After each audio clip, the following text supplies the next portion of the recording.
Bom dia, pessoal, tudo bom com vocês por aqui? Tudo jóia? Bem-vindos a mais uma história aqui no canal Dani Delanos. Mais uma história no nosso quadro Mundo Gringo. Sim, sejam todos bem-vindos. Aponte aí a câmera do seu celular para o QR Code que está aparecendo na tela e vá me seguir em todas essas redes sociais. Inclusive tem o endereço, acredito eu, acho que sim, o endereço do meu e-mail. Se não tiver, tem aqui embaixo, no Veja Mais. Abre aí, ó, o box de informação, tem o endereço do e-mail para você mandar a sua história. E a história mais vista, mais visualizada do mês, a gente vai mandar um prêmio de $100. Isso tá valendo até o final do ano, tá, gente? Então vai lá, deixa de preguiça e bora escrever a história pra gente, que eu sei que não é fácil também hoje em dia você parar, se concentrar para escrever, tá bom? Mas bora lá. Bom, vamos lá, a nossa história de hoje. Dani, querida... Voltei aqui para escrever a história da minha mãe. Já escrevi uma vez a minha história para você e você postou. Mas hoje eu quero escrever uma história que tinha tudo para dar errado, mas a personagem dessa história resolveu quebrar esse ciclo. Bom, vou relatar desde o início. Meu avô materno saiu de Minas Gerais aos 15 anos, rumo ao Rio de Janeiro para tentar a vida.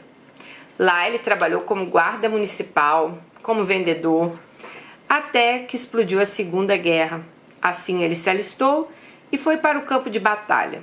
Desembarcou na Itália em novembro de 1948 e ficou lá por quase um ano. Ele esteve na conquista de Monte Castelo e foi a maior conquista para o fim dessa guerra. Quando ele voltou, ele começou a namorar minha avó materna, filha de imigrantes portugueses. Um homem grosseiro que saiu de Portugal para o Brasil para tentar a vida. Minha avó, a filha mais velha de um sapateiro. Ele dava surras na rua na minha avó, pois ele não admitia que ela saísse de casa pra nada. Minha avó se casou com meu avô com 20 anos e ele tinha 36. E assim eles começaram a ter um filho atrás do outro. E assim começa a história da minha mãe. Minha mãe, ela é a segunda filha de 8 irmãos. Dani, de todos os filhos dos meus avós, ela é a única idêntica à minha avó. E sempre foi a mais desprezada. Minha avó foi e é uma mãe descompensada.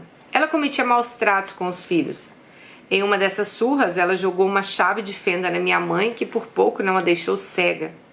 Em outra ocasião, ela queimou o braço de uma tia com ferro de passar roupa. Ela fazia essas barbaridades sem meu avô saber.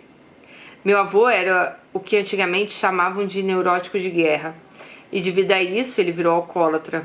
Mas Dani, ele bebia e chorava de saudades da mãe dele. O avô chorava de saudades da mãe dele. Ele nunca levantou a mão nem para minha avó, nem para nenhum filho. E ele não admitia que a minha avó batesse nos filhos. Mas para se vingar do meu avô, a minha avó cometia barbaridades contra os filhos, principalmente contra minha mãe. Meu avô sempre foi um excelente pai. Ele nunca encostou a mão nos filhos e nem na minha avó. Dentro das possibilidades dele, ele fazia de tudo para eles. Minha mãe conta que quando eles ficavam doentes, ele comprava um pacote de biscoito de água e sal e uma goiabada cascão para o filho que estava com gripe ou resfriado e falava: "Come, meu filho, você precisa comer e descansar." Eu não conheci meu avô. Quando eu tinha 3 meses de idade, ele faleceu devido a complicações de cirrose. Mas eu sempre escutei as histórias dos meus tios e tias que contavam sobre ele. E sempre ficavam com os olhos marejados de saudades dele. Meu sonho era ter podido ter pelo menos um pouco de tempo com meu avô. Mas, continuando a história, minha mãe começou a trabalhar com 15 anos numa fábrica de picolé. E ela não parou mais, era de um emprego para o outro. Assim, ela e meus tios mais velhos ajudavam em casa e elas ajudavam minha avó para os menores terem uma vida melhor, né? Até que em 1981, minha mãe conheceu meu pai. Eles se encantaram e começaram a namorar. Quando as famílias foram se conhecer, uma surpresa. Meu avô materno reconheceu a minha avó paterna. Dani, você acredita que eles tinham namorado? Não acredito, gente. Eles tinham namorado na juventude. Sim, eles tinham namorado quando eram bem jovens. Bom, agora eu vou contar um pouco do meu pai. Eu nunca conheci um pai como o meu. Um homem bom, cuidadoso, amável, inteligente. Mas Dani, ele era assim porque decidiu não ser como o pai dele, o avô. Meu avô, filho de imigrantes italianos, era um homem mau e grosseiro. Meu pai era o único filho que minha avó conseguiu ter vivo. Então ele era o amor da vida dela. Minha avó era modista, ela fazia vestidos. Não, a avó era modista, fazia vestidos de casamento para a alta sociedade. Mas ela tinha diabetes e ela tinha uma doença bem frágil. E devido a isso também ela era bem magrinha, sabe? Mas ela nunca deixou de fazer os serviços de costura, pois ela sabia que tinha que ter dinheiro para comprar as coisas para o meu pai. Meu avô ganhava muito bem, mas ele era mesquinho, ele só comprava o necessário. Meu avô não admitia que meu pai visse televisão.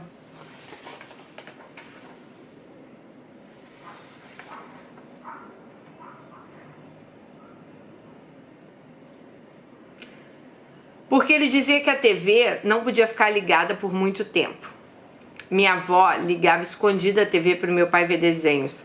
Mas quando meu avô chegava em casa, minha avó desligava para dar tempo de esfriar a TV. Porque quando ele chegava, ele colocava a mão na televisão para ver se ela estava quente ou fria. Assim ele saberia se tinham ligado ou não. Meu Deus! Meu pai desde cedo prometeu para ele mesmo que não seria um pai e nem marido como o pai dele. Assim como a minha mãe prometeu desde cedo não ser como a mãe dela. E Dani, realmente eles não foram. Foram pais maravilhosos, com um casamento sólido, com respeito. Até o dia que meu pai faleceu aos 46 anos de um infarto fulminante, na frente da minha casa. Sabe, dói até hoje a falta que ele faz. Quando meu pai faleceu, meu irmão, que é 2 anos mais velho que eu, passou em um concurso e teve que morar em outro estado. Em 15 dias eu vi minha família diminuir de 4 para 2 pessoas. Eu e minha mãe, e ela começou a ter problemas de saúde devido à perda do meu pai. Então minha avó ligou para minha mãe e falou o seguinte: se você quiser morar aqui comigo, você pode vir, mas deixa sua filha com a madrinha dela. Minha mãe naquela hora se exaltou e falou que a filha dela era dela e ninguém ia ficar comigo.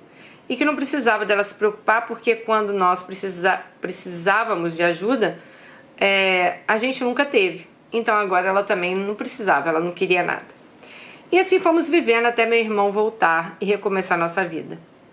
Minha mãe ficou viúva por 18 anos. Ano passado ela se casou novamente com um senhor que a ama como meu pai a amava. Cuida dela e faz de tudo por ela. E você pensa que a minha avó gostou? Não, Dani. Ela fez fofoca do marido da minha mãe. Ela é assim. Ela só fica bem fazendo mal para alguém. Ela só fica bem se ela fizer o mal para alguém, né? Bom, e não pensem vocês que ela é mocinha, não. Minha avó hoje tem 92 anos e ela não muda e nunca vai mudar. Bom, eu escrevi esse relato porque eu queria mostrar às Alices e Romeus que o meio em que vivemos pode influenciar sim, mas se a gente decidir, a gente pode mudar sim. Meus pais são um exemplo disso. Eles cresceram num lar cheio de macelas, de maus tratos por parte dos seus genitores, mas eles escolheram mudar, eles escolheram ser diferentes e foi possível. Então não se conformem com a desestrutura, lutem para ser pessoas melhores. Não deixe que o meio que vocês vivam os carregue junto para o lado ruim. Sempre há um propósito, uma opção, e escolham sempre melhorar. Dani, queria escrever e ouvir esse relato na sua voz para que eu possa abrir os olhos de muitas pessoas que estejam passando por isso. Ah, obrigada, minha linda, obrigada por ter dividido a história aqui da sua mãe e do seu pai. E eu acho que a Sabrina uma vez até falou sobre isso, que quando você vive num lar desestruturado, muitas vezes você, apesar de você repugnar aquilo, de você achar, né, de pensar, meu Deus, como eu posso estar num lar assim? E é incrível como muitas vezes você traz isso para sua vida, e nós já vimos muito isso aqui no canal, de meninas que contam que vieram de lares desestruturados, que viam, sei lá, mãe traindo pai, pai traindo mãe, não sei o quê, e acaba acontecendo isso com elas, né? Mas eu acho que foi a Sabrina mesmo que falou essa questão. Isso é mesmo um ciclo. E sim, você tem que romper esse ciclo para que esse ciclo não vá passando de geração em geração. Então, como você disse, os seus avós paternos eram carrascos, tratavam seu pai muito mal, né? Os seus avós maternos também. Então, o que seus pais poderiam, de repente, ter trazido para a vida deles? Ah, a gente foi tratado assim, é assim que eu entendo que tem que ser tratado. Mas não, eles resolveram quebrar esse ciclo. E que bom quando quebra isso, né? Porque a gente vê que você teve um exemplo de pai e uma mãe muito amorosa do seu lado. Então, com certeza, eles conseguiram, né, fazer isso. Eles conseguiram quebrar esse ciclo. Tem pessoas que chamam isso de maldição, né? Mas eu prefiro falar ciclo também, sabe? Eu já li várias histórias aqui no canal, vocês que acompanham, vocês também já ouviram falar sobre isso. Mas nós já, inclusive, tivemos meninas aqui que sempre repugnaram assim, nossa, minha mãe ficava com meu pai e sofria violência doméstica. Como que minha mãe aguentava isso? E, cara, a menina casa e ela sofre violência doméstica. Só que ela acha uma desculpa. A violência doméstica da mãe às vezes era diferente da dela. Mas quando ela cai em si, ela vê que é todo aquele ciclo novamente. Tipo, aquela coisa que ela repugnava, que ela odiava. Tipo, como assim? A minha mãe apanhar do meu pai e tá ali do lado dele. E elas contam a mesma história. Tipo, ela apanhava do cara e tava ali do lado dele, né? Então, acho que sim, é um ciclo que você pode quebrar, que tem que ser quebrado, para que as novas gerações, né, possam aí ver isso de uma maneira diferente. O que eu tava querendo falar era o seguinte, já vimos meninas aqui que o pai batia na mãe, mas aí no outro dia tava lá, eu te amo, me desculpa, não sei o quê. E ela, quando apanhava, aí vamos supor, a menina casa, aí ela sempre repugnou aquilo. Aí ela apanhava do marido. Mas no subconsciente dela, ah não, meu marido me bate porque ele me ama, porque meu pai batia na minha mãe, mas no outro dia falava que amava. Então, tipo assim, querendo ou não, talvez no subconsciente dela, a forma de amar era aquela. Vocês estão entendendo? Apanhando. E isso é muito perigoso, porque talvez a filha dela vê a mesma coisa e imagina, daqui uns anos a filha achar assim, ah, meu marido me bate, mas a minha mãe sempre apanhou, minha avó sempre apanhou, né?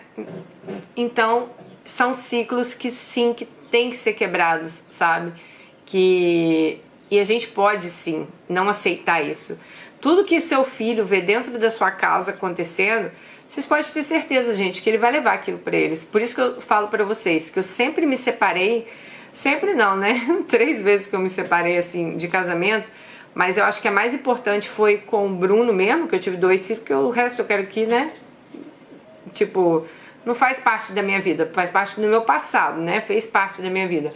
Mas o Bruno, pai dos meus filhos, por exemplo, é um homem que vai continuar na minha vida, que eu tenho 2 filhos com ele. E eu acho que foi muito importante a hora que eu e Bruno nos separamos, porque já não estava legal, a gente já estava discutindo, e uma coisa que eu sempre falei pra ele, desde que a gente ficou junto, era: eu nunca quero brigar com você na frente dos meus filhos. Por quê? Porque eu tinha aquela imagem do meu pai brigando com a minha mãe lá atrás. Gente, eu tinha 3 anos quando meus pais se separaram, e eu conseguia ter memória do meu pai e minha mãe brigando. Por incrível que pareça, sabe? Eu consigo ter uma memória, eu e meu irmão se escondendo embaixo da cama, né? Então, assim, olha que louco isso. E essa fase aí debaixo da cama, eu acho que meus pais nem estavam mais juntos. Eu não vou falar aqui que era culpa da minha mãe ou culpa do meu pai, mas o meu pai ele tinha uma personalidade muito calma. Só que a minha mãe conseguia tirar ele do sério. Eu já até falei isso em outro vídeo aí, que minha personalidade ela também vai do 8 ao 80. Então assim, nunca vi meu pai batendo na minha mãe, nada disso. Mas a minha mãe vinha com xingamentos, vinha com... Sabe, eram coisas horríveis que a gente já viu a minha mãe falando pro meu pai. E aquilo me traumatizou de uma forma que eu sempre falava pro Bruno, uma coisa eu não admito, é um dia a gente brigar na frente dos nossos filhos. E eu lembro que quando nosso casamento começou a ficar ruim, né, graças a Deus não chegou nenhuma via assim de fato, de brigar, discussão, porque a gente foi, acho que, mais maduro e decidiu se separar. Mas eu pensava assim, não, se continuar, a gente vai se odiar. Pode chegar o dia que a gente vai realmente discutir feio. E eu não queria aquilo pra ver meus filhos, porque eu queria quebrar esse ciclo. Eu tinha visto meu pai e minha mãe brigando. Eu tinha visto o que era uma criança sentir medo daquela situação. Eu fui aquela criança que senti medo daquela situação, de ver meus pais brigando. Talvez isso me fez crescer insegura, porque eu não acho que eu cresci uma mulher segura. Eu acho que eu fiquei segura depois de adulta. Eu acho não, tenho certeza. Eu vejo hoje a minha filha, ela tem uma segurança nas coisas que ela faz, o meu filho também, que eu não tinha na idade deles. Aliás, eles têm isso desde cedo. Mas eu acho que eu e o Bruno, por sempre se tratar bem, por sempre, né, tá ali do lado deles. Então, assim, eles não tiveram aquela insegurança. Eu não, gente. Eu cresci uma pessoa muito insegura. O que me levou a fazer muitas burradas, muitas escolhas erradas lá atrás na minha vida também. Então, eu não queria isso para os meus filhos. Então, eu acho que ali eu também cortei esse ciclo. Tipo, eu não queria que os meus filhos vissem o que eu vi quando pequena. Vocês entenderam? Eu não queria que meus filhos sentissem medo, como eu senti de ver meus pais brigando, né? É muito louco isso, mas eu acho que acontece. Bota aí nos comentários se vocês passam por isso, já passaram por isso também. Divida aí sua experiência comigo. Beijo no coração de vocês e até o próximo vídeo. Tchau!